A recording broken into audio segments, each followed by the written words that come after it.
The mop made a rhythmic swishing sound against the polished linoleum as Thaddeus Kowalski worked his way down the corridor of Building 7. He moved with the kind of methodical precision that comes from doing the same task thousands of times, each stroke overlapping the last by exactly 3 inches. The fluorescent lights overhead hummed their endless electric song, and somewhere down the hall a coffee maker gurgled to life as the base began its morning routine. Tad had been mopping floors at Fort Devereux for 6 years now. Most people who passed him in the hallways barely registered his existence.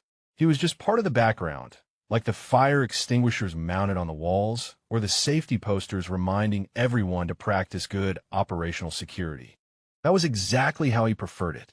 He paused to wring out his mop in the yellow bucket, his weathered hands moving with efficient economy. At 58, he still maintained the lean build of someone who understood discipline, though his shoulders had the slight stoop of a man who spent his days bent over a mop handle. His gray janitor uniform hung loose on his frame, and his steel-toed boots squeaked softly against the wet floor. Before we go much further into this story, drop a comment and let us know what state you're watching from. Maybe you have military bases near you, or perhaps you have family members who have served. It would be great to hear where everyone is tuning in from today. The sound of approaching footsteps made Tad glance up briefly. Major Celeste Navarro strode past him with purposeful steps, her uniform crisp and her dark hair pulled back in a regulation bun. She offered him a polite nod, the kind of acknowledgement officers gave to civilians who kept the base running smoothly. Tad returned the gesture with a small smile and went back to his mopping. "Good morning, Kowalski," she said without breaking stride. "Morning, Major," he replied quietly. She disappeared around the corner, her boots clicking away into silence. Tad had always appreciated Major Navarro. She treated everyone with baseline respect, regardless of rank or position. It was a quality he had learned to value over the years, a quality that seemed increasingly rare in a world obsessed with hierarchy and status. He pushed his bucket toward the next section of hallway, his movements unhurried but never wasteful. As he worked, his eyes tracked everything around him with an awareness that might have seemed unusual for a janitor if anyone had been paying attention. He noted the slightly loose corner of the ceiling tile near the electrical room. He registered the faint smell of hydraulic fluid seeping from under the door of the maintenance bay. He observed the morning shift change as personnel filtered through the building, their body language telling him more than their words ever could. Private First Class Iris Bellamy rushed past him, nearly knocking over his bucket in her haste. She spun around with wide eyes, her hand flying to her mouth. "Oh my gosh, I am so sorry, Mr. Kowalski." "No harm done, Private," Tad said with an easy smile. "Running late this morning. Staff Sergeant Pike is going to have my head if I am late for formation again," she admitted, already backing away. "Sorry again." "You better get moving then," he said, and she took off at a jog. Tad watched her go with something close to amusement. He remembered being young and convinced that every minor infraction would derail an entire career. Time had taught him which battles actually mattered and which ones were just noise. He returned to his methodical cleaning, the mop swishing back and forth in its endless dance across the floor. The base was already buzzing with an undercurrent of nervous energy that Tad had picked up on the moment he clocked in at 0500 hours. Word had spread through the unofficial channels that some brass was coming for an inspection today. Nobody seemed to know exactly who or exactly when, but the rumor mill had been churning all week. Officers were jumpier than usual. Enlisted personnel were double-checking every regulation. Even the civilian contractors were walking a little straighter. Tad had seen it all before, countless times in countless places. The performance anxiety that came with surprise inspections, the desperate scramble to appear perfect for a few hours before returning to normal operations. He understood the reasoning behind it, the need to maintain standards and accountability, but he also understood that real readiness came from daily discipline, not last-minute theatrics. He finished the hallway and pushed his bucket toward the stairwell, preparing to tackle the second floor. His knees protested slightly as he climbed the stairs, a reminder that time marched forward for everyone, regardless of how they spent their youth. But his breathing remained steady, his pace controlled. Some things, once learned, never really left you. The convoy arrived at exactly 0900 hours, a procession of 3 black SUVs with tinted windows that rolled through the main gate with the kind of authority that made everyone stop and stare. Tad was cleaning the windows of the administrative building when he noticed the vehicles approaching, their polished surfaces gleaming in the morning sunlight. He continued his work with steady strokes, but his eyes tracked their movement with the kind of attention most people reserve for things that actually concern them. The lead vehicle came to a stop in front of the headquarters building, and the doors opened in practiced unison. The first person to emerge was a tall man with silver hair and the bearing of someone who had spent decades earning the right to command respect. His uniform was decorated with enough ribbons and medals to tell a story of service that spanned conflicts and continents. General Elliot Ramsey moved with the economy of motion that came from a lifetime in the military, his sharp eyes already assessing everything around him. But it was the second man who emerged from the vehicle that immediately drew Tad's attention for all the wrong reasons. Lieutenant Colonel Bradford Ashworth III stepped out with the kind of swagger that spoke of privilege rather than accomplishment. His uniform was immaculate, pressed to razor-sharp creases, and his bearing suggested he believed everyone around him should be grateful for his presence. He was younger than the general by at least 2 decades, perhaps in his early 40s, with the kind of polished appearance that came from spending more time in offices than in the field. Ashworth surveyed the base with an expression that hovered somewhere between boredom and disdain. He said something to the general that Tad could not hear from his position, but the dismissive gesture that accompanied his words spoke volumes. The general's response was brief, his face betraying nothing. Major Navarro emerged from the headquarters building at precisely the moment the convoy arrived, her timing suggesting she had been watching for them. She moved forward with crisp military bearing and saluted sharply. "General Ramsey, welcome to Fort Devereux. We are honored to have you here today, sir." The general returned her salute with equal precision. "Major Navarro, thank you for accommodating this inspection on short notice." "Of course, sir. We stand ready for your review," she replied. Ashworth stepped forward without waiting for an introduction, his eyes sweeping over the major with barely concealed condescension.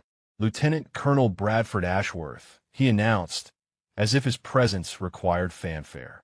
"I will be conducting the preliminary assessment while the general reviews your operational readiness reports." Major Navarro's expression remained perfectly neutral, but Tad caught the slight tightening around her eyes.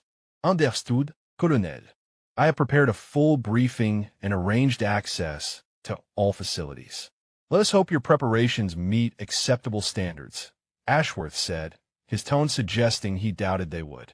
"I have conducted inspections at 17 installations this quarter, and I must say the declining quality of discipline among junior officers has been deeply concerning." The general cleared his throat softly, a sound that carried more weight than any rebuke. "Colonel Ashworth will be observing operational protocols while I meet with your command staff, Major. I trust you will extend him every courtesy." "Absolutely, sir," Navarro replied, her professionalism never wavering despite the obvious slight. Tad wrung out his cleaning rag and moved to another section of windows, his movements placing him closer to the conversation without appearing to deliberately eavesdrop. It was a skill he had honed over many years, the ability to be present without being noticed, to observe without seeming to pay attention. Ashworth was already pointing toward various buildings, his commentary loud enough to carry across the courtyard. "That facility appears to have deferred maintenance issues. Those enlisted personnel are not moving with appropriate urgency. This entire motor pool seems disorganized." The general said nothing, but his eyes tracked everything with a different kind of attention. Where Ashworth saw deficiencies, Ramsey seemed to be assessing the underlying functionality. It was the difference between someone looking for problems and someone seeking understanding. Staff Sergeant Vernon Pike approached the group with quick steps, his stocky frame moving with purpose. He saluted the general and nodded to Ashworth. "Sir, Colonel, I'm Staff Sergeant Pike, Security Chief. I have been instructed to provide escort and access throughout your inspection. Ashworth looked Pike up and down with the kind of scrutiny usually reserved for livestock auctions. Your uniform needs pressing, Sergeant. Standards begin with personal appearance. Pike's jaw tightened almost imperceptibly. Yes, sir. I apologize, sir.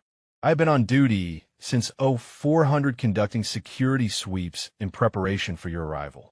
That sounds like an excuse, Sergeant, Ashworth replied coldly. In my experience, excuses are the refuge of those who lack discipline. The general intervened smoothly, his voice carrying quiet authority. Sergeant Pike, lead the way to the command center. Major Navarro, please accompany us. Colonel Ashworth, I trust you can find your way to begin your preliminary walkthrough. Ashworth's expression suggested he was displeased at being dismissed, however politely, but he covered it with a thin smile. Of course, General, I will conduct a thorough assessment and report my findings. As the General and Major Navarro walked toward the headquarters building with Pike in tow, Ashworth turned his attention to the surrounding area like a predator seeking prey. His eyes swept across the courtyard, past the flagpole where the colors snapped in the morning breeze, over the manicured lawn where young privates were conducting physical training, and finally landed on Tad. For a moment their eyes met. Tad kept his expression neutral, the same mild, forgettable expression he wore every day. Ashworth's gaze moved past him, as if he were furniture, just another piece of the base infrastructure not worth acknowledging. The formal inspection began in the armory, where rows of weapons stood in perfect alignment, their metal surfaces gleaming under the harsh overhead lights. Lieutenant Colonel Ashworth moved through the space with the air of someone searching for infractions rather than assessing readiness. He ran his finger along a shelf, examined it for dust, and made a notation on the tablet he carried. The armory sergeant stood at rigid attention, his face a mask of controlled tension. Your inventory control seems adequate, Ashworth announced, his tone suggesting this was faint praise at best. Though I notice your ammunition storage protocols differ from the standardized system I implemented at Fort Bragg. Perhaps you should consider updating your procedures to reflect more modern thinking. The armory sergeant swallowed hard. Sir, our current system has been approved by the Inspector General and has maintained a perfect accountability record for 4 consecutive years. Ashworth waved his hand dismissively. The Inspector General approves many things, Sergeant. That does not mean they represent optimal efficiency. I will be making a note in my report about the need for procedural modernization. Tad was emptying trash bins in the adjacent hallway when he heard the exchange. He moved quietly, his cartwheels making barely a whisper on the polished floor.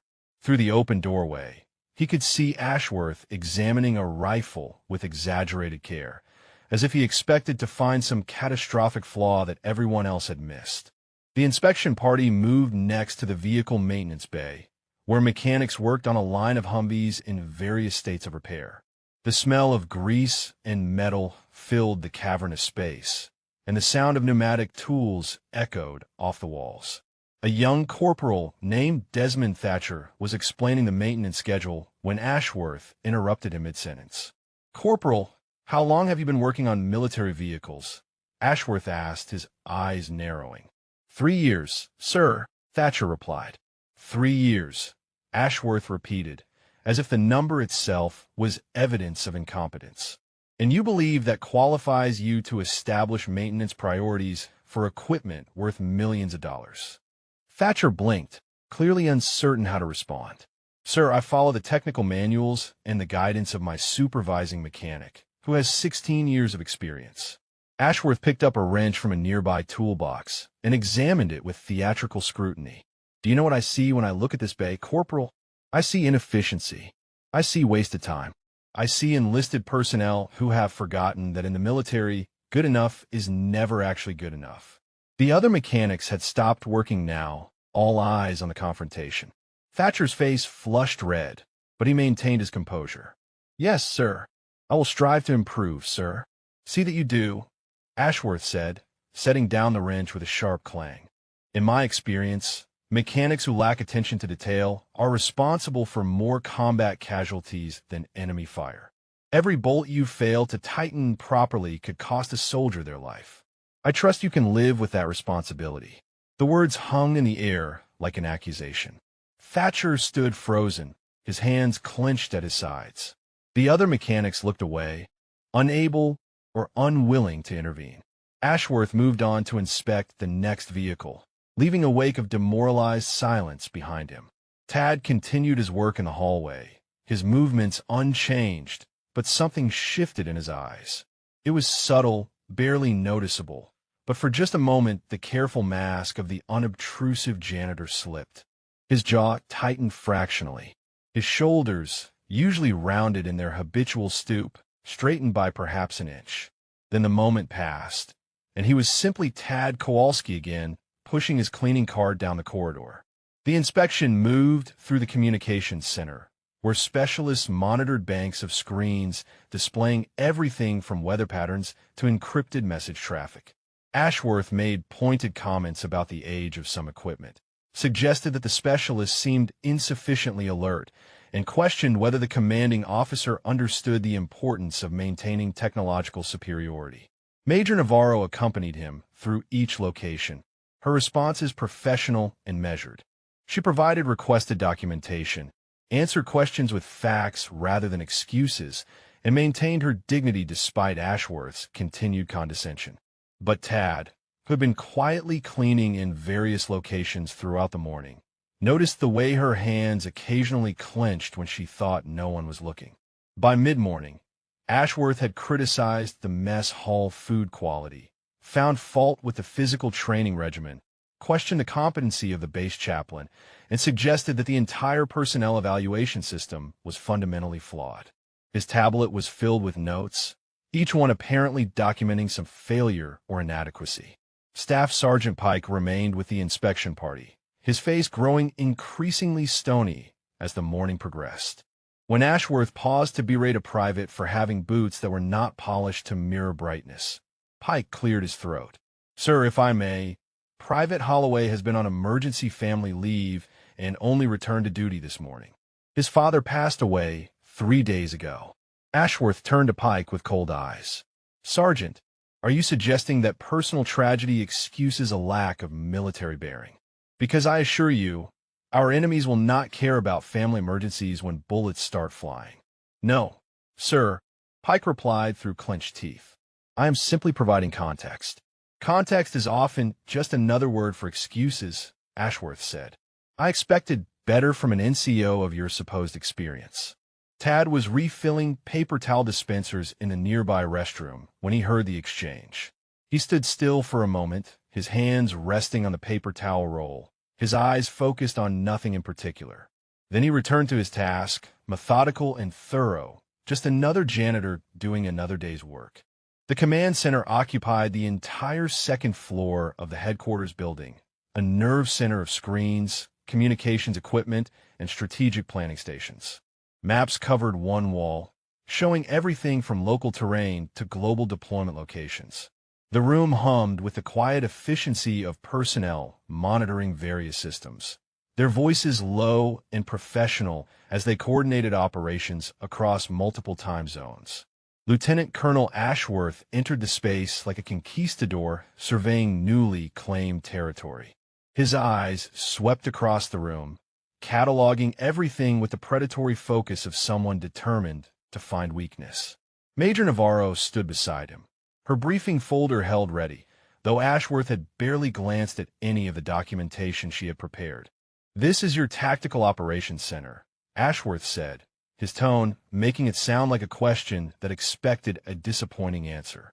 "Yes, sir," Navarro confirmed.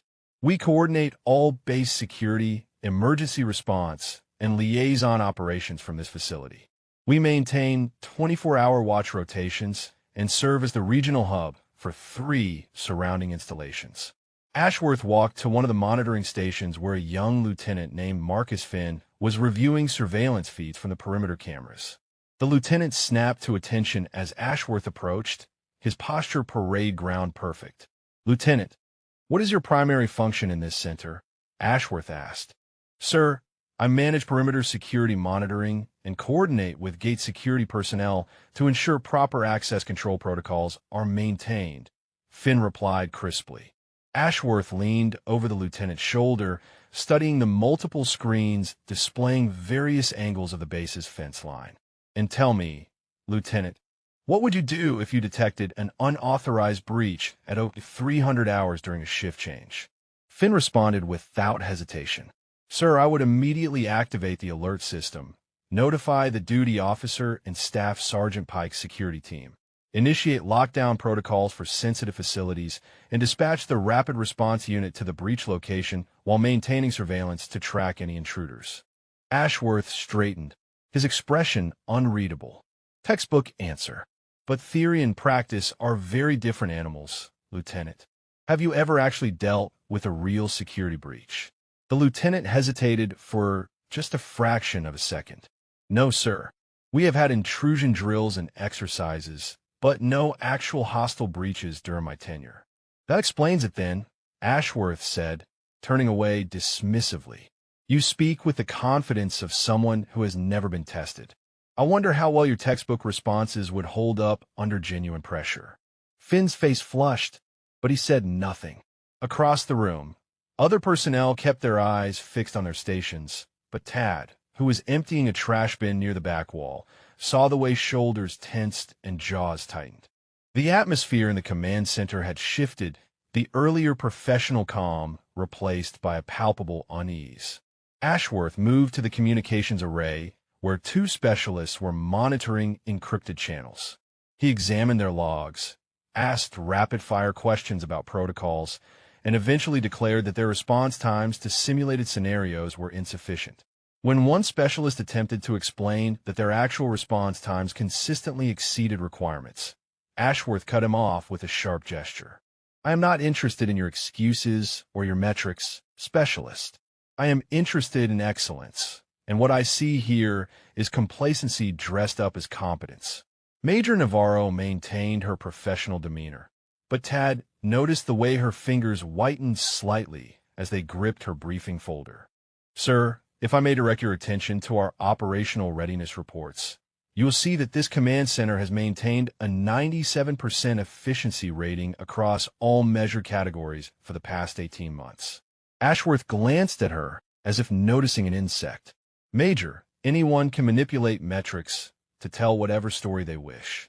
What I trust is my own direct observation, and what I observe is a facility resting on its laurels rather than pushing for continuous improvement. He walked to a wall-mounted schematic showing the base layout and security zones. His finger traced various paths and access points, and then he paused, tapping one section of the map. This auxiliary entrance near the eastern perimeter. What are your security protocols for this access point? Navarro stepped forward, consulting her notes. Sir, that entrance is classified as a secondary vehicle gate. It requires biometric authentication and is monitored by both electronic surveillance and regular patrol sweeps. Access is restricted to authorized logistics personnel and is only operational during daylight hours. Ashworth turned to face her fully, his expression sharp, and who determined that daylight-only operation was sufficient. Because from a tactical perspective, that represents a significant vulnerability during night operations. Sir, the determination was made by the security assessment team after analyzing traffic patterns, threat levels, and resource allocation, Navarro explained. The gate is reinforced and alarmed during non-operational hours. Perhaps your security assessment team needs reassessment themselves, Ashworth replied coolly. In modern asymmetric warfare, adversaries specifically target perceived weaknesses. Your daylight-only policy practically advertises a vulnerability. Tad had moved to cleaning the windows along the far wall, his spray bottle and cloth working in steady rhythm. But his eyes flickered briefly toward the schematic Ashworth was criticizing. From his angle, he could see what Ashworth apparently could not, a detail in the security overlay that showed overlapping sensor fields and redundant monitoring systems that actually made the Eastern Gate one of the most thoroughly covered points on the entire perimeter. Major Navarro opened her mouth to explain the full security architecture, but Ashworth had already moved on, his attention shifting to a desk where operational plans were spread out for review. He picked up one document, scanned it briefly, and set it down with a sound that might have been a snort. Your contingency planning appears adequate for routine scenarios, but I see no evidence of preparation for complex, coordinated threats, he announced to the room at large. Tell me, Major, when was the last time this facility conducted a realistic force-and-force exercise against a determined adversary? The inspection revealed minor issues as the morning wore on, small deficiencies that might have been overlooked by a more reasonable evaluator but became major talking points under Ashworth's scrutiny. A fire extinguisher inspection tag that was 2 days overdue. A training manual in the education center that was an outdated edition. A supply requisition form that had been filed in the wrong cabinet. Each discovery became an opportunity for Ashworth to deliver another lecture on the erosion of military standards. By 1100 hours, the entire base felt the weight of his presence. Personnel moved with exaggerated precision, triple-checking every action, their usual efficient workflow disrupted by the constant fear of becoming Ashworth's next target. The atmosphere had shifted from nervous anticipation to something approaching dread. In the training facility, Ashworth found his most public stage yet. A class of junior officers was conducting tactical briefing exercises under the supervision of Captain Helena Voss, a 15-year veteran with combat experience in 3 different theaters. The captain was respected throughout the base for her knowledge and her ability to develop young leaders, but none of that mattered when Ashworth entered the room. Captain Voss called the room to attention as the inspection party entered. Ashworth waved them back to their seats with an impatient gesture and positioned himself at the front of the classroom, effectively taking over the space. "Continue with your exercise," he commanded. "I wish to observe the quality of tactical instruction being provided here." A young second lieutenant, named Rebecca Hollister, was in the middle of presenting her analysis of a simulated combat scenario. She had been explaining the deployment of forces when Ashworth interrupted her with a sharp question about her rationale for positioning reserve units. Hollister attempted to explain her reasoning, citing doctrine and terrain considerations, but Ashworth cut her off again. "Lieutenant, your fundamental misunderstanding of tactical depth is alarming," he said, his voice carrying to every corner of the room. "You have placed your reserves too far forward, eliminated your flexibility, and created a situation where a single breakthrough would collapse your entire defensive posture. Did they not teach you basic principles at the academy?" Hollister's face went pale. "Sir, I positioned reserves according to the rapid response doctrine outlined in the field manual for this type of engagement." Ashworth picked up a marker and began drawing on the whiteboard, literally erasing portions of Hollister's presentation. The field manual provides baseline guidance for average officers facing average scenarios. Superior officers adapt and improve upon doctrine. What you have done is memorize without understanding. You have become a robot following programming rather than a leader capable of independent thought. Captain Voss stepped forward carefully. "Sir, if I may provide context, Lieutenant Hollister has consistently demonstrated strong tactical reasoning. Her approach in this exercise represents a valid interpretation of the scenario parameters." Ashworth turned to face the captain, his expression cold. "Captain, are you suggesting that I do not understand tactical doctrine? Because my credentials might surprise you. I have advised on operational planning at the Pentagon level and have published 3 papers on modern tactical theory." "No, sir," Voss replied evenly. "I am simply noting that there are often multiple valid approaches to complex scenarios. There are correct approaches and incorrect approaches," Ashworth countered. "The fact that you are defending mediocrity suggests that perhaps the problem here extends beyond the students to the instruction itself." The room fell into absolute silence. Hollister looked like she might cry. The other junior officers stared at their desks. Captain Voss stood rigid, her jaw clenched so tight that muscles jumped in her cheek. Tad was cleaning a bookshelf near the back of the classroom, his movements slow and methodical, but his eyes had gone flat and hard. Ashworth continued his impromptu lecture, systematically dismantling not just Hollister's work, but the teaching methods of the entire program. He questioned whether any of the students present were truly capable of leading soldiers in combat. He suggested that the base's training program had failed to instill proper war-fighting mentality. He implied that Captain Voss had done these young officers a disservice by allowing them to graduate without truly understanding their craft. Each word landed like a hammer blow. Hollister's hands trembled as she gathered her materials. The other students shifted uncomfortably in their seats. Captain Voss remained standing at attention, her professional mask firmly in place, but Tad saw the way her breathing had become carefully controlled, the way she was using every ounce of her discipline to maintain composure. When Ashworth finally finished his critique, he dismissed the class with a wave of his hand. "You're all dismissed. I suggest you spend the remainder of the day reflecting on the difference between meeting minimum standards and pursuing actual excellence." The students filed out quickly, several casting sympathetic glances at Hollister, who walked with her head down and her shoulders hunched. Captain Voss remained behind, clearly intending to speak with Ashworth, but he had already turned his attention to Major Navarro. "I will be making extensive notes about the deficiencies in your training program," he informed her. "This facility is producing officers who are woefully unprepared for the realities of modern warfare. Sir, our training program has produced officers who have gone on to distinguished careers, including several who have received commendations for their leadership in actual combat situations," Navarro replied, her voice tight but controlled.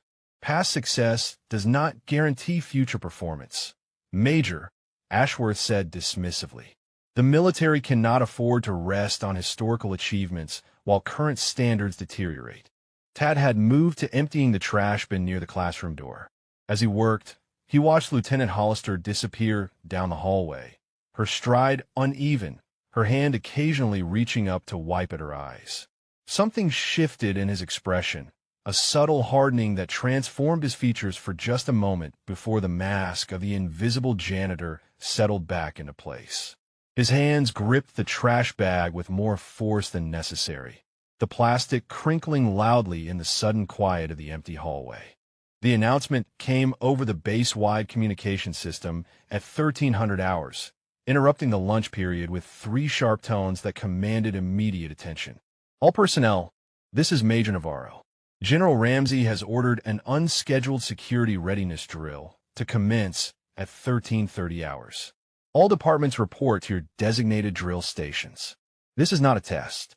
I repeat, this is not a test." The mess hall erupted into controlled chaos as personnel abandoned their meals and moved swiftly toward their assigned positions. Tad was wiping down tables when the announcement came through. He paused, his cleaning cloth suspended in midair, his head tilting slightly as he processed the information.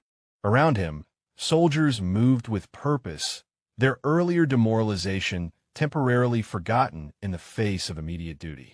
Staff Sergeant Pike appeared in the doorway of the mess hall, his radio crackling with traffic. "All civilian personnel are to evacuate to the designated safe area near the recreation center," he announced loudly. "This includes contractors, family members, and support staff. Please proceed in an orderly fashion." Tad gathered his cleaning supplies slowly, his movements unhurried even as others rushed past him. He pushed his cart toward the designated civilian area, but his eyes tracked everything with an intensity that seemed at odds with his shuffling gait. He noted the deployment patterns of the security personnel, observed the coordination between different units, and registered the slight confusion in the communications he could hear crackling from passing radios. At the command center, Lieutenant Colonel Ashworth had positioned himself in the center of the room, his tablet at the ready, clearly intending to document every mistake made during the drill. General Ramsey stood near the back of the room, his presence quiet but commanding, his eyes missing nothing. "The scenario is a coordinated breach attempt at multiple access points," Major Navarro announced to the assembled personnel. "Intelligence suggests a hostile force of unknown size has penetrated outer perimeter defenses. All units are to respond according to established protocols." Ashworth immediately began circulating through the command center, watching over shoulders, making audible comments about response times and decision-making processes. Lieutenant Finn was coordinating camera surveillance when Ashworth leaned in close. "You are taking too long to assess the situation, Lieutenant. In a real engagement, those seconds could cost lives." Finn's hands trembled slightly as he worked his controls, the added pressure clearly affecting his performance. "Sir, I am following the checklist to ensure all sectors are properly monitored before deployment recommendations. Checklists are for those who cannot think independently," Ashworth said sharply. "You should be able to assess and react within seconds, not minutes." Across the room, communication specialists were attempting to coordinate responses from various security teams, but the constant commentary from Ashworth was creating additional stress and confusion. One specialist transposed 2 grid coordinates in his report, a minor error that Ashworth immediately seized upon with savage enthusiasm. "Did you just send the rapid response team to the wrong sector?" he demanded, his voice rising. "Do you understand that in combat, that mistake would result in casualties? This is exactly the kind of incompetence I have been documenting all day." The specialist's face went red as he quickly corrected the error, but the damage to his confidence was evident. The other personnel in the command center were beginning to second-guess their own actions, checking and rechecking decisions that should have been instinctive, their performance degrading under the weight of Ashworth's scrutiny. Meanwhile, at the civilian safe area, Tad had positioned himself near a window that offered a view of the motor pool and one of the main thoroughfares through the base. Other civilian personnel huddled together, some chatting nervously, others watching the activity with interest. Tad stood slightly apart, his posture relaxed, but his attention focused with laser precision on the movements outside. He watched a security team deploy toward the eastern perimeter, noted their formation and spacing. He observed the placement of reserve units near the headquarters building. His eyes tracked the patrol patterns being established, and something flickered across his face, a brief expression that might have been concern or perhaps recognition of a tactical error. Private First Class Iris Bellamy rushed past the window, part of a communications relay team. Tad saw her stumble slightly, her equipment bouncing awkwardly on her vest. She recovered quickly, but her uncertainty was evident in every movement. She was trying too hard, her fear of making mistakes causing the very errors she was desperate to avoid. Back at the command center, the situation was deteriorating. Ashworth's constant criticism had created an atmosphere of paralysis rather than decisive action. Personnel were hesitating, seeking approval before executing standard procedures, and the coordination that should have been smooth and automatic had become stilted and awkward. "This is unacceptable," Ashworth declared loudly enough for the entire room to hear. "I have observed better drill performance from reserve units. The level of incompetence on display here suggests systemic failures at every level of leadership." Major Navarro was attempting to coordinate the overall response while simultaneously dealing with Ashworth's interference. "Sir, with respect, the additional commentary is creating confusion in the command structure. If we could focus on the drill itself." "Major, are you suggesting that my observations are the problem rather than the obvious deficiencies in your personnel?" Ashworth interrupted. "Because from where I stand, this facility is demonstrating exactly why surprise inspections are necessary. You have become comfortable with mediocrity." General Ramsey had been silent throughout the drill, but now he moved slightly, his eyes shifting between the command center displays and Ashworth's performance. His expression revealed nothing, but his attention had sharpened perceptibly. A new report came in from one of the perimeter teams. Possible hostiles sighted near the vehicle maintenance bay. Unable to confirm numbers or armament. Requesting guidance. Lieutenant Finn looked at the displays, then at Major Navarro, then back at his screens, clearly uncertain how to proceed with Ashworth hovering over his shoulder. The seconds stretched out, each one representing lost initiative and mounting pressure. The young lieutenant's hand hovered over his communications panel, frozen by indecision and fear of making the wrong choice under such intense scrutiny. The simulated emergency scenario escalated with brutal efficiency. New reports flooded into the command center every 30 seconds, each one adding layers of complexity to an already strained situation. Multiple breach points, possible explosive devices, communications interference in Sector 3, civilian personnel potentially in danger near the eastern facilities. The scenario was designed to test the base's ability to handle coordinated chaos, but it was becoming clear that the test itself was being undermined by the environment Ashworth had created.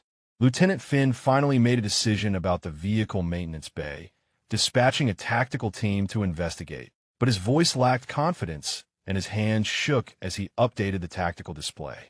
Ashworth immediately criticized the choice of unit, the approach vector, and the estimated response time. His commentary delivered in a tone that suggested profound disappointment in humanity itself. At the civilian safe area, Tad had moved away from the window and was standing perfectly still, his eyes closed, his breathing deep and measured. To the casual observer, he might have been someone dealing with stress through meditation. But there was something different in his posture now, a subtle shift that transformed his entire bearing. His shoulders had straightened. His jaw had set. When he opened his eyes, they held a clarity and intensity that had not been there moments before. He glanced at the other civilians, all of them focused on the activity outside or chatting nervously among themselves. No one was paying attention to the old janitor in the corner. Tad moved to the door with quiet purpose, stepping outside into the afternoon air. The evacuation order for civilians was technically still in effect, but no one stopped him as he began walking across the compound with measured strides. The command center had descended into something approaching chaos. Multiple teams were requesting guidance simultaneously. Ashworth was loudly questioning every decision being made. Major Navarro was trying to maintain operational control while managing the toxic presence that had invaded her command space. General Ramsey continued to observe, his silence somehow more powerful than all of Ashworth's noise. "We have lost visual contact with Echo Team near the supply depot," a communications specialist reported, her voice tight with stress. Last known position was Grid 7-3. "Why do we lose contact?" Ashworth demanded immediately. This represents a fundamental breakdown in communications discipline. "Major, your personnel are failing at the most basic level." "Sir, communications interference is part of the scenario parameters," Navarro replied, her patience clearly wearing thin. "Echo Team is following protocol by advancing to re-establish Linio site relay. Or perhaps they are simply lost and unwilling to admit it," Ashworth countered. "I have seen this pattern before.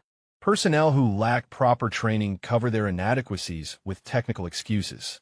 Private Bellamy burst into the command center, breathing hard, her radio in her hand.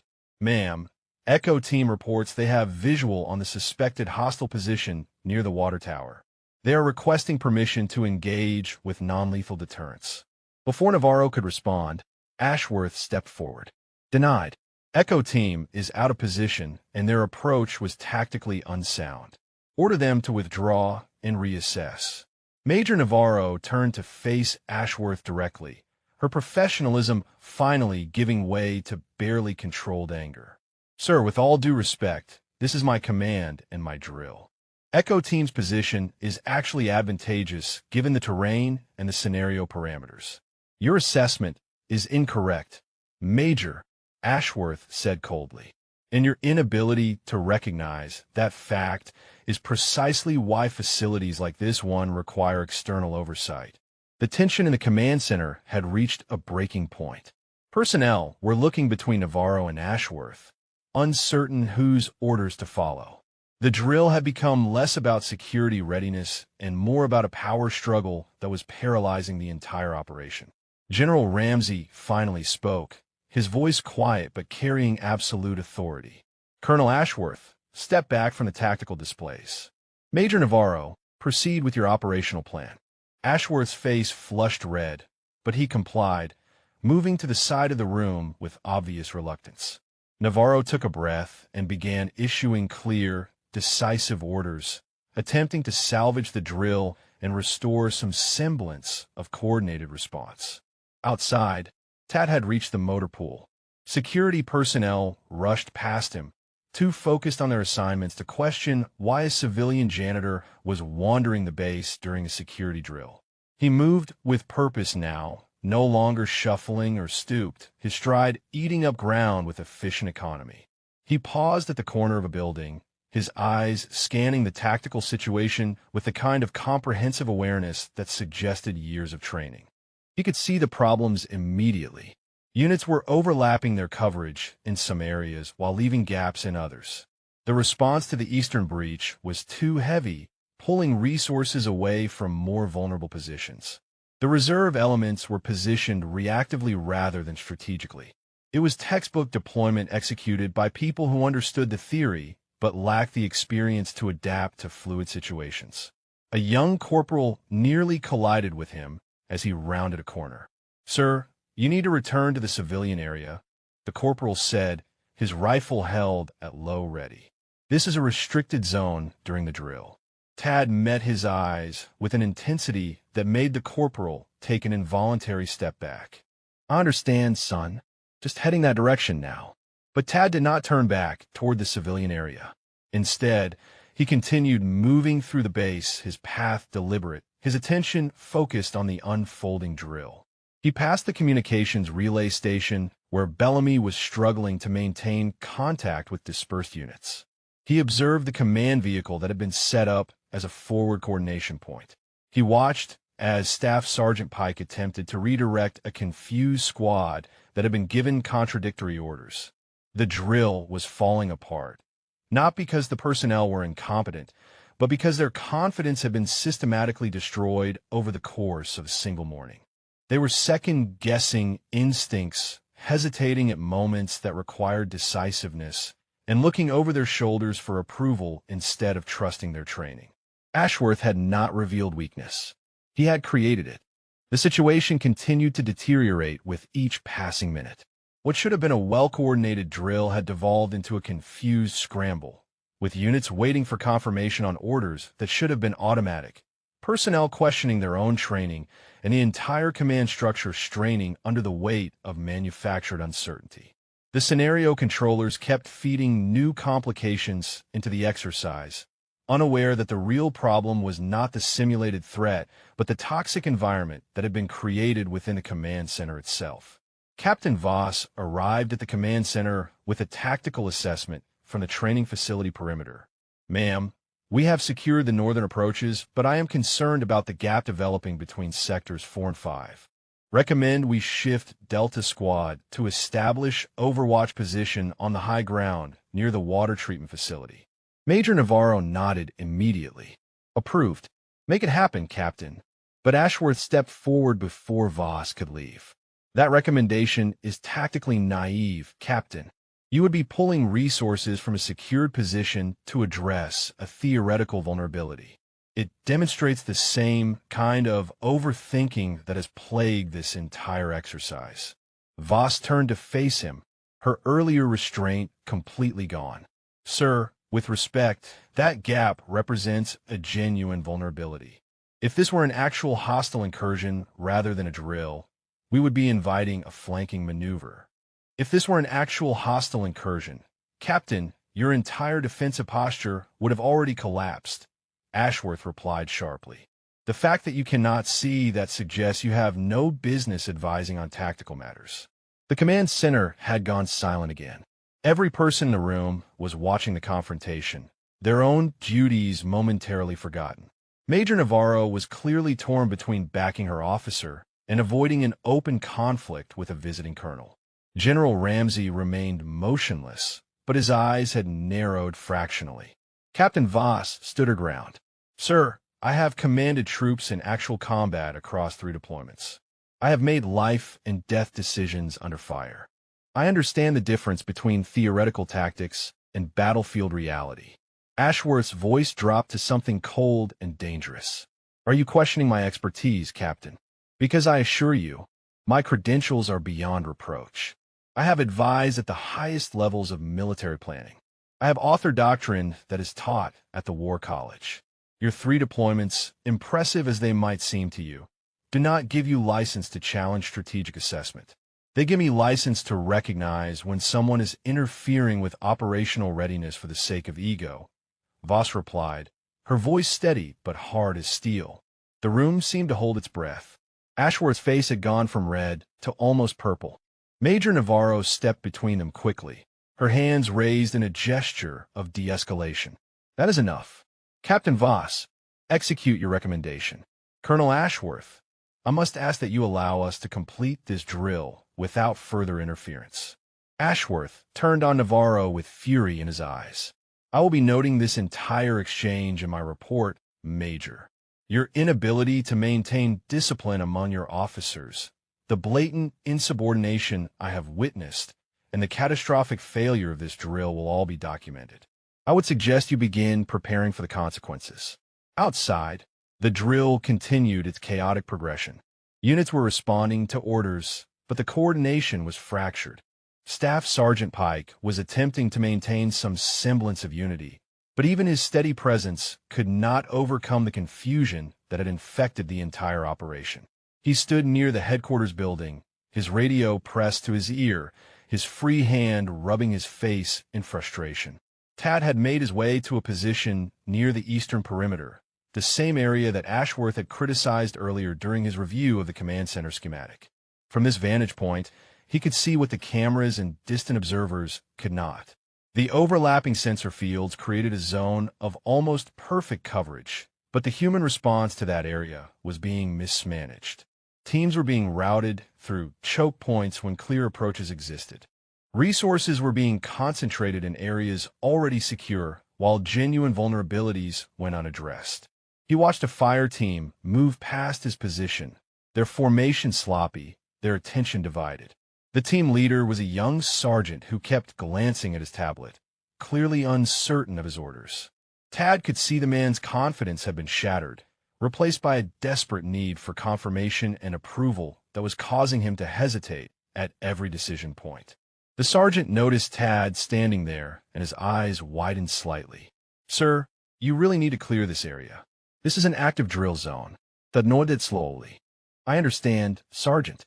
Looks like you are having some coordination issues out here." The sergeant's frustration boiled over. "You have no idea. We keep getting conflicting orders, and every decision we make gets questioned. Half my team does not know whether to follow the drill protocols or wait for approval from the command center. It is a nightmare. Trust your training," Tad said quietly. "You know what you are supposed to do. Do it." The sergeant stared at him for a moment, something in Tad's tone registering at a level deeper than conscious thought. Then he shook his head, muttered something about civilians who did not understand military operations, and moved on with his team. But Tad noticed that the sergeant's posture had straightened slightly, that his next radio communication was more decisive. Back at the command center, new reports were coming in. A simulated fire had broken out near the fuel depot. Civilian contractors were unaccounted for in Sector 7. A security team had reported possible hostile movement near the ammunition storage bunkers. Each new complication should have been manageable, but the cumulative weight of stress, criticism, and uncertainty was pushing the entire operation toward failure. Major Navarro was making decisions rapidly now, her voice sharp and clear, but Tad could hear the edge of desperation creeping in. She was trying to salvage something from this disaster, trying to prove that her personnel were capable despite everything that had happened. But every order was being scrutinized by Ashworth, every decision questioned, every success minimized while failures were magnified. General Ramsey had moved to stand directly behind the main tactical display, his hands clasped behind his back. He was watching everything with the focused intensity of someone conducting an evaluation that had nothing to do with the drill itself. The critical moment approached like a storm that everyone could see coming, but no one could prevent. The drill had reached a point where multiple crises were converging simultaneously, designed to test the base's ability to maintain composure under maximum pressure. In a properly functioning command structure, this would have been the moment where training took over and instinct-guided action. Instead, it was becoming a cascade of hesitation and second-guessing. The simulated fire at the fuel depot had spread according to the scenario parameters. Emergency response teams were supposed to coordinate with security elements while maintaining perimeter integrity. It was a complex operation, but well within the capabilities of trained personnel. Yet the response was fragmented, teams waiting for confirmation that should not have been necessary, officers requesting permission for actions they were authorized to execute independently. Lieutenant Finn was visibly sweating now, his hands hovering over controls as he tried to coordinate camera coverage of multiple areas simultaneously. A communications specialist dropped her headset and scrambled to retrieve it, her stress evident in every movement. Even Staff Sergeant Pike, normally unflappable, sounded strained over the radio as he attempted to redirect confused units. Ashworth continued his running commentary, each observation like acid eating away at whatever confidence remained. "You're losing control of the situation, Major. This is exactly the kind of collapse I've seen at poorly led installations.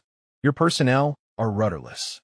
Major Navarro ignored him, focusing entirely on attempting to salvage the drill. But her own stress was beginning to show.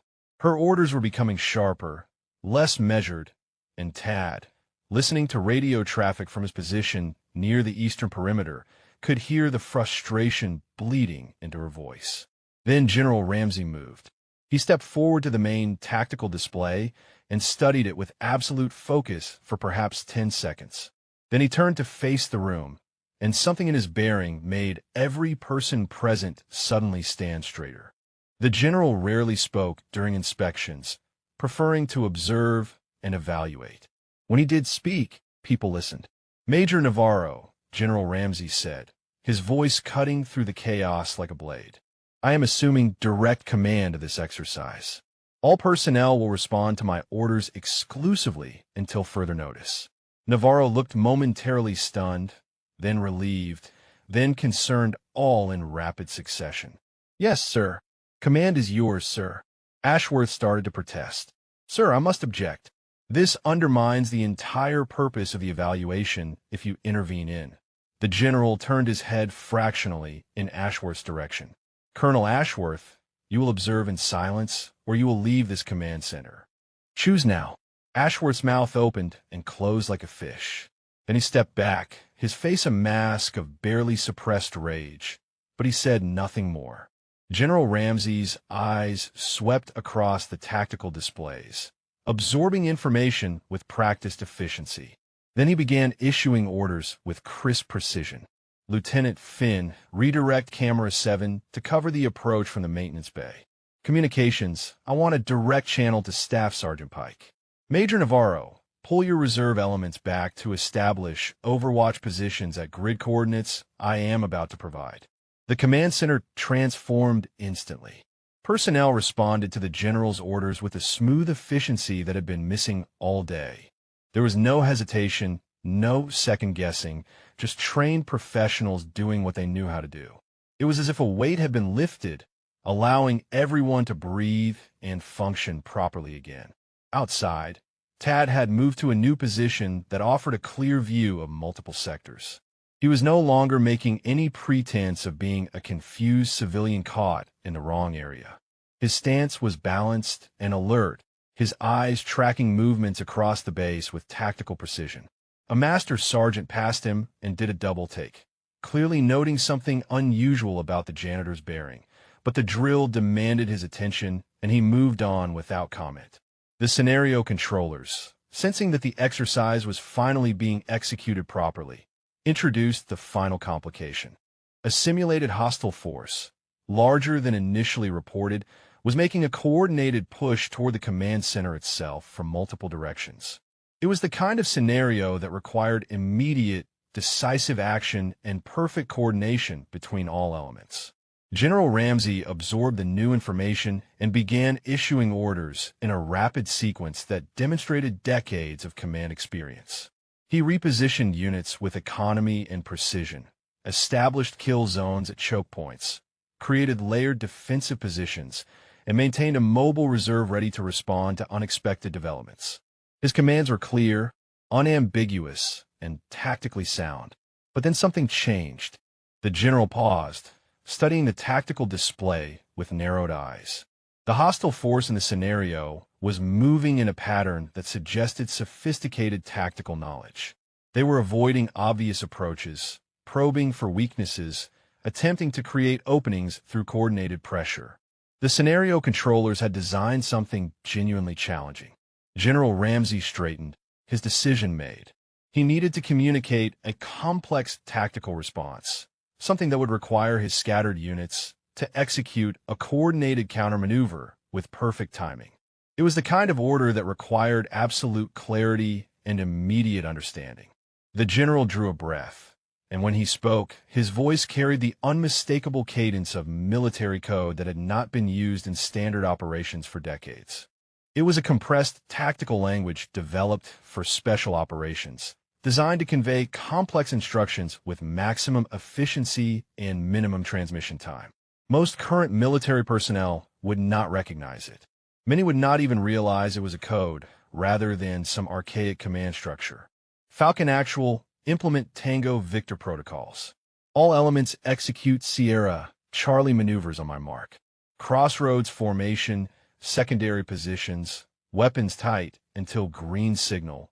He barked in rapid succession, the words flowing together in a stream of tactical instruction that seemed almost like another language. The command center went silent. Personnel stared at their displays, at each other, at the general. Lieutenant Finn's hand hovered uncertainly over his communications panel. The communications specialist looked to Major Navarro for clarification. Even Navarro herself seemed momentarily frozen, her mind clearly trying to parse what she had just heard. General Ramsey was watching the displays, waiting for the coordinated response that his order should have triggered. But nothing happened. The silence stretched, broken only by the hum of equipment and the distant sounds of the ongoing drill outside. Then, from somewhere outside the command center, there came the sound of someone moving at a dead run. The door to the command center burst open with enough force to make everyone jump. Thaddeus Kowalski stood in the doorway, no longer stooped, no longer shuffling, his entire bearing transformed. He snapped to attention with parade ground precision, his spine straight, his shoulders back, his chin level. The movement was so sharp, so perfect, that it seemed to generate its own sound. "Sir," Corporal Kowalski acknowledging orders. "Sir," he said, his voice carrying a tone of absolute clarity and authority that bore no resemblance to the quiet janitor who had been mopping floors that morning. Every head in the command center turned toward him. Major Navarro's mouth fell open. Lieutenant Finn stood frozen, his hands still hovering over his communications panel.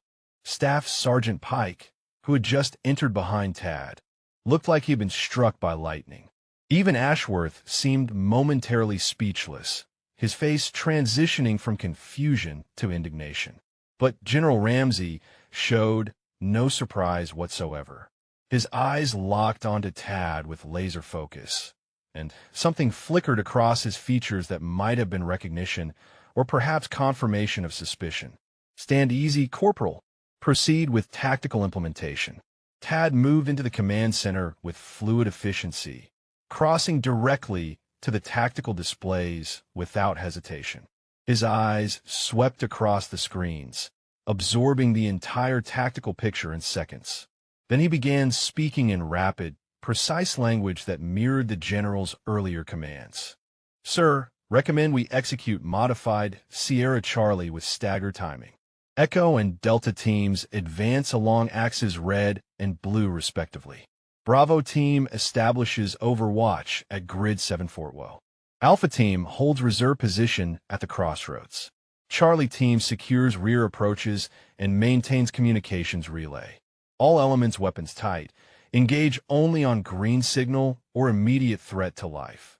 He turned to the communications specialist who was still staring at him with wide eyes.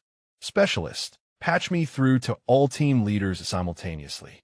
Gusid Esashin Ramsey Actual." The specialist looked at the general, who nodded once. She scrambled to comply, her fingers flying over her controls. A moment later, she gave Tad a thumbs up. You're alive. Tad picked up a headset with the casual familiarity of someone who had done this thousands of times. All team leaders, this is Ramsey actual authority. Execute Tango Victor protocols. Echo and Delta, you are advancing on axes red and blue. Echo, your target is the high ground near the water tower. Delta, you will secure the vehicle depot approach. Bravo team, establish overwatch position at grid coordinates 7 Fort Woe, elevation advantage. Maintain visual on both advance elements. Alpha team, your mobile reserve holding at the crossroads. Charlie team, rear security and communications relay. All teams acknowledge in sequence. The responses came back immediately. Team leaders confirming orders with crisp efficiency. There was no hesitation, no confusion, just the smooth response of trained personnel who finally understood what was being asked of them. Tad monitored the acknowledgments, his eyes tracking unit positions on the displays, his mind clearly several steps ahead of the current situation. He began issuing follow-up instructions with the confidence of someone who had commanded operations far more complex than a base security drill. Echo Actual, be advised you have a natural funnel point at your 11 o'clock, 200 meters. Use it to your advantage. Delta Actual, enemy force will likely probe your right flank. Keep your weapons coverage oriented right side heavy. Bravo Actual, you are the hammer. Maintain fire discipline until green signal. Then suppress any hostile element that breaks from cover. Major Navarro had moved closer, watching Tad work with an expression of complete astonishment. The transformation was so complete, so absolute, that she seemed unable to process what she was witnessing.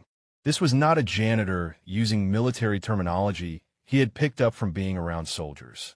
This was someone who knew exactly what he was doing at a level that suggested extensive training and experience. Lieutenant Finn was updating the tactical displays based on Tad's instructions, and suddenly the scattered, confused positioning of the drill units resolved into a coherent tactical formation. What had been chaos moments before now looked like a textbook counter-ambush deployment. The hostile force in the scenario was advancing into what would become a carefully constructed kill zone, with multiple overlapping fields of fire and clear avenues of retreat for the defending units.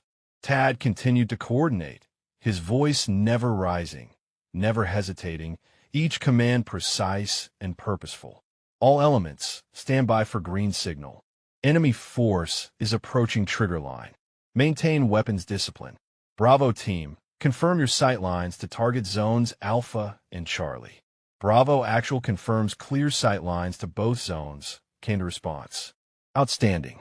All elements, when green signal initiates, hostile force will attempt to disperse. Primary kill zone is between Echo and Delta positions. Bravo will suppress any breakout attempts. Alpha remains mobile to plug any gaps or pursue retreating elements. Clear and simple, people. Let them come to us. The tactical display showed the simulated hostile force advancing directly into the prepared positions. The scenario controllers, monitoring from their own facility, must have realized that the dynamics of the drill had suddenly shifted. The defending force had gone from confused and reactive to coordinated and lethal. General Ramsey had been watching Tad work with an expression that revealed nothing, but there was something in his eyes that suggested deep assessment. Now he spoke quietly, his voice pitched for Tad's ears alone. Your tactical designation, Corporal. Tad responded without taking his eyes off the displays. Delta Force, sir. 3rd Squadron. 28 years operational service. Retired 2018. The words dropped into the command center like stones into still water. Delta Force. The most elite special operations unit in the military. 28 years. That was not a career. That was a lifetime spent at the sharp edge of the nation's most dangerous operations.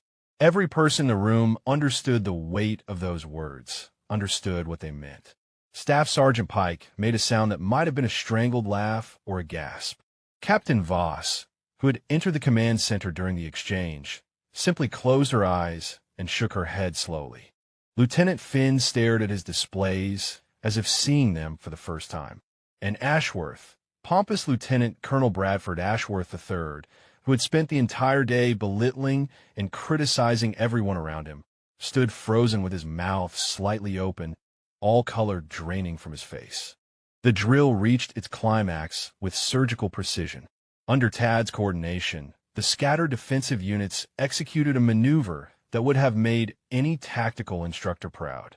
The simulated hostile force advanced directly into the prepared kill zone, and when Tad gave the green signal, the response was immediate and devastating. Within 90 seconds, the scenario controllers announced that the hostile force had been neutralized with 0 friendly casualties and minimal resource expenditure. "Excellent work, all teams," Tad said into the headset, his voice carrying genuine approval.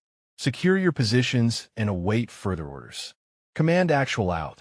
He set down the headset and turned to face General Ramsey, coming to attention once more. "Sir, tactical situation resolved. All units accounted for and secure. Drill objectives achieved." The general studied him for a long moment, his expression unreadable. "At ease, Corporal. Or should I say retired Corporal? Though something tells me your actual rank at retirement was considerably higher than what you just claimed." Tad's mouth twitched in something that might have been a smile. "Master Sergeant, sir. But old habits die hard.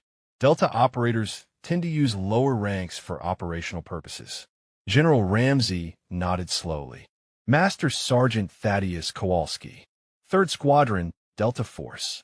I do not suppose you would care to explain why a man with your background has been mopping floors at Fort Devereux for the past 6 years." Before Tad could respond, Ashworth found his voice. "This is absurd. General, surely you do not believe this charade. This man is a civilian janitor who has somehow learned some tactical terminology. His performance was adequate at best, and I must protest this disruption of proper evaluation protocols." Tad turned to look at Ashworth for the first time since entering the command center. The expression on his face was not anger or contempt, but something far more devastating. Pity.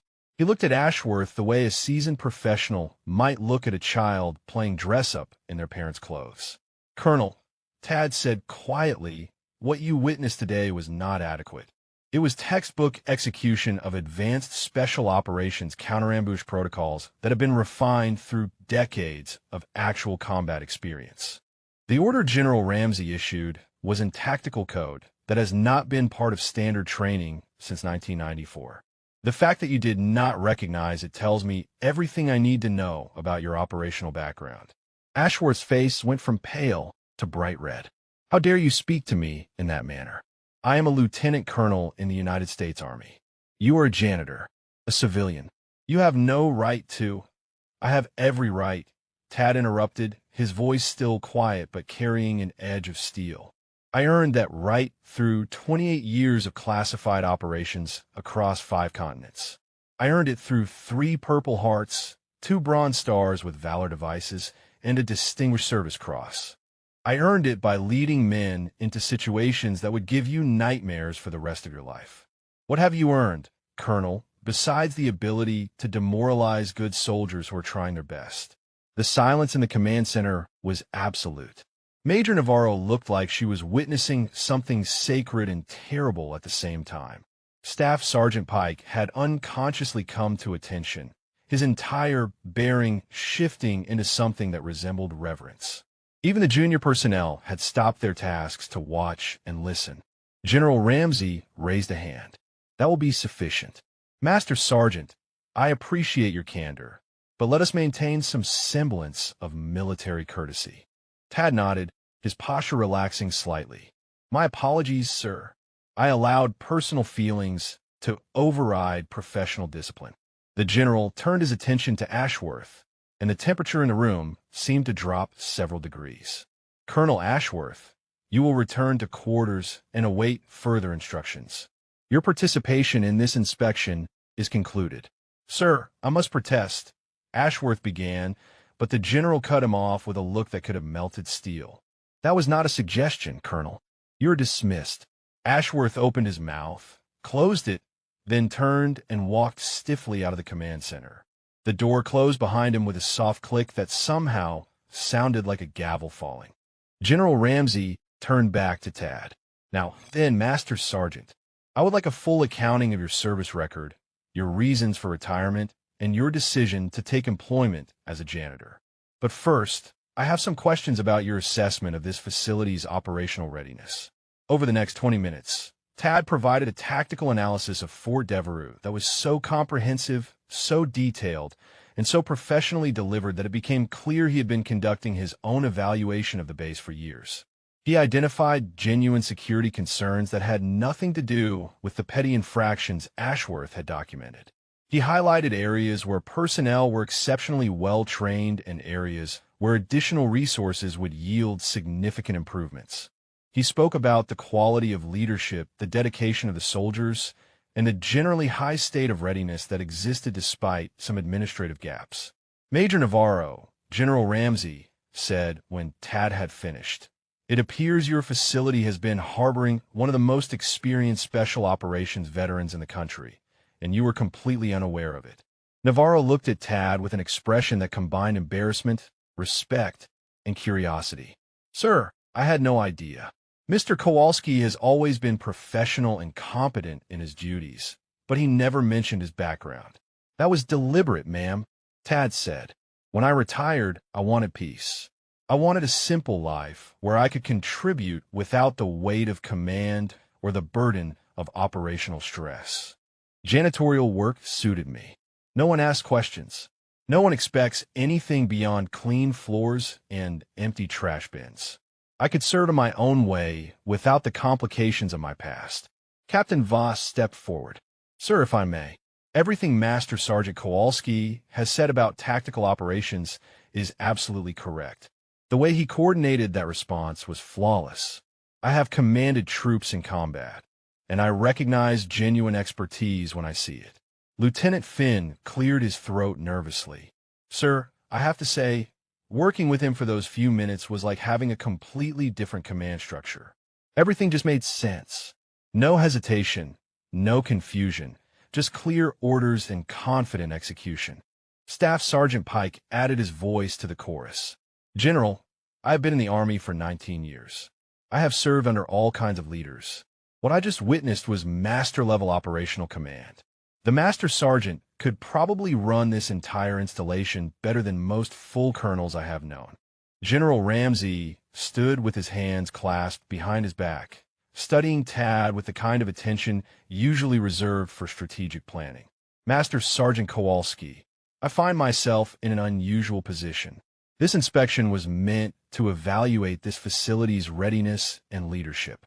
Instead, I have discovered that the most qualified tactical mind on this entire base has been cleaning floors for 6 years. That strikes me as a profound waste of expertise." Tad met the general's gaze steadily. "With respect, sir, I chose this path deliberately. After 28 years of operations, I needed something different, something quiet. I have seen enough violence, enough death, enough stress to last several lifetimes. I wanted to contribute in a way that did not require me to carry the weight of life and death decisions anymore."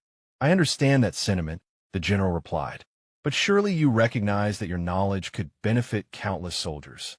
Training, tactical consultation, strategic planning. You could save lives by sharing what you know. I save lives by keeping facilities clean and safe." "Sir," Tad said quietly, "I save lives by being someone who listens when young soldiers need to talk, but do not feel comfortable approaching an officer. I save lives by maintaining the infrastructure that keeps everyone healthy and operational. It might not be glamorous, but it matters." General Ramsey was silent for a moment, then nodded slowly. "You are right, of course. Every role matters. I apologize if I implied otherwise. However, I would like to extend an offer. If you ever decide you want to return to a more active role, even in an advisory capacity, I would personally ensure you have a position that respects both your expertise and your need for peace." Tad smiled, a genuine expression that softened his weathered features. "Thank you, sir. I appreciate that. But for now, I am content where I am, though I would not object to occasionally helping out if Major Navarro ever needs tactical advice." Navarro stepped forward quickly. "Master Sergeant, I would be honored, and I owe you an apology. I should have taken the time to know the people working on this base better. You have been here for 6 years, and I never thought to learn about your background. You treated me with respect, ma'am, Tad replied. That is all anyone can ask for. You run a good facility here. Your people are well-trained and dedicated. What happened today was not a failure of your leadership. It was interference from someone who values criticism over competence. The general cleared his throat. Speaking of which, I will be filing a formal report on Colonel Ashworth's conduct. His behavior during this inspection was unprofessional, counterproductive, and damaging to morale. He will not be conducting further evaluations at any installation under my authority. Private Bellamy, who had been standing near the back of the command center, taking in everything with wide eyes, suddenly spoke up. Sir, if I may, what Master Sergeant Kowalski did today, stepping up when he did not have to, that is what real service looks like. He did not do it for recognition or advancement. He did it because it was the right thing to do. Tad turned to look at her, his expression kind. You will do well in the Army, Private. You have good instincts, and you are not afraid to speak up when something matters. Keep that quality. It will serve you better than any tactical manual. The atmosphere in the command center had transformed completely. Where there had been stress and fear and confusion, there was now something approaching celebration. Personnel were smiling, talking quietly among themselves, the weight of the day's earlier tension finally lifting. Staff Sergeant Pike was shaking his head with a grin. Captain Voss looked like she wanted to salute Tad. Lieutenant Finn was staring at the tactical displays as if seeing them with new understanding. General Ramsey addressed the room at large. I want everyone here to understand something. What you witnessed today was exceptional, yes, but it was also a reminder of a fundamental truth. Real expertise does not always announce itself with rank or position. Real competence is quiet, consistent, and present in everything a person does. Master Sergeant Kowalski has been demonstrating excellence in his chosen role for 6 years. The fact that he also possesses advanced tactical skills does not diminish the value of the work he was doing before today. He turned back to Tad. You have my respect, Master Sergeant, and my thanks. You turned what could have been a catastrophic drill failure into a teaching moment for everyone present. Just doing what needed doing, sir, Tad replied. The general smiled slightly. That is what the best soldiers always say. Very well. I believe this inspection is concluded. Major Navarro, your facility is in excellent condition. Your personnel are well-trained and your leadership is sound. My official report will reflect that assessment. As for the events of today, I suspect they will become the kind of story that gets told for years to come. If this story moved you, drop a comment about your favorite moment or character. Have you ever discovered that someone you knew had an incredible hidden background like this? Maybe you have met veterans who chose quiet lives after their service. We would love to hear your experiences and thoughts. The drill was officially concluded at 1500 hours. Personnel returned to their regular duties, but the energy on the base had shifted fundamentally. Word spread quickly about what had happened in the command center. The janitor who was actually a Delta Force legend. The colonel who got dismissed for his arrogance. The general who recognized true expertise regardless of current position. By the time Tad returned to his janitorial duties that evening, everything had changed and nothing had changed. He was still mopping floors, still emptying trash bins, still maintaining the facilities with the same quiet competence he had always shown. But now, when personnel passed him in the hallways, they nodded with genuine respect. Young soldiers asked him questions about his service, which he answered briefly and without embellishment. Officers sought his advice on tactical problems, which he provided thoughtfully and without condescension. Major Navarro made it official within a week. Tad was given an additional role as tactical consultant, available on a voluntary basis whenever his expertise could be useful. It came with no change in title, no increase in pay, and no requirement that he give up his janitorial work. It was perfect. 3 months later, when a new batch of officers arrived at Fort Devereux for training, one of the first lessons they received was simple. Respect everyone who serves, regardless of their role. You never know who you are really talking to. The quiet janitor might be a decorated war hero. The mess hall cook might be a former intelligence analyst. The person you overlook today might be the person who saved your life tomorrow. As the sun set on Fort Devereux that evening after the inspection, Tad Kowalski pushed his cleaning cart down a familiar hallway, his movements methodical and precise. He had returned to his chosen life of peace and simple service. But now he did so with the quiet satisfaction of knowing that when it mattered most, he had been there. He had stepped up. He had done what needed doing.